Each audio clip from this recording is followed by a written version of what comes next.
नवरात्रि का चौथा नौरता कुष्मांडा माँ दुर्गा का चौथा स्वरूप है।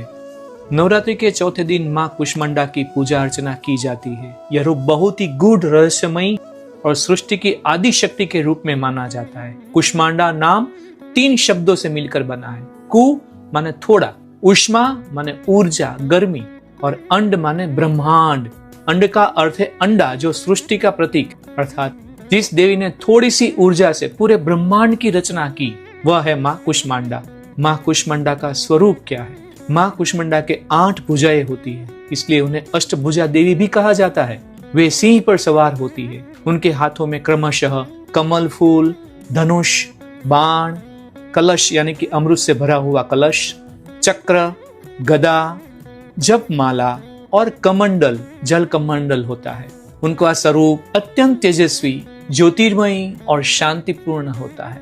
माँ कुष्मांडा का महत्व क्या है? यह माना जाता है कि ब्रह्मांड जब अस्तित्व में नहीं था, केवल अंधकार ही था, तब माँ कुष्मांडा ने अपनी मंद मुस्कान से सृष्टि की रचना की। वे सृष्टि की आदि शक्ति है, जिन्होंने ब्रह्मांड को जन्म दिया। उनकी पूजा से सूर्य मंडल के अंदर की ऊर्जा को नियंत्रित करने वाली शक्ति प्राप्त होती है। उनकी पूजन विधि चौथे दिन क्या होती है वो, और उनके लिए जो बीज मंत्र, जप मंत्र, उनकी पूजा के विधि के जो भी मंत्र होते हैं, वो किसी जीवन गुरु के पास दीक्षा से ही प्राप्त किया जा सकता है। हाँ, अगर हमने कहीं पढ़ लिया हो या इंटरनेट के माध्यम से कहीं ले लिया हो, तो वो मंत्र का उपयोग नहीं करना चाहिए।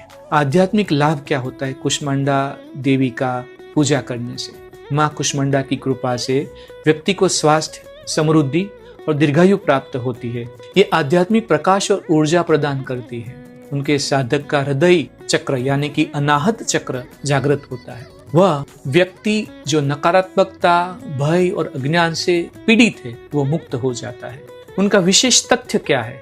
वे सूर्य की अधिष्ठात्री देवी है। सूर्य से जुड़ी ऊर्जा का नियंत्रण उनके पास है। जिन लोगों को शारीरिक या मानसिक कमजोरी, उदासी या आत्मविश्वास की कमी रहती है, उन्हें माँ कुष्मांडा की आराधना अवश्य करनी चाहिए। निष्कर्ष क्या है आज के दिन का?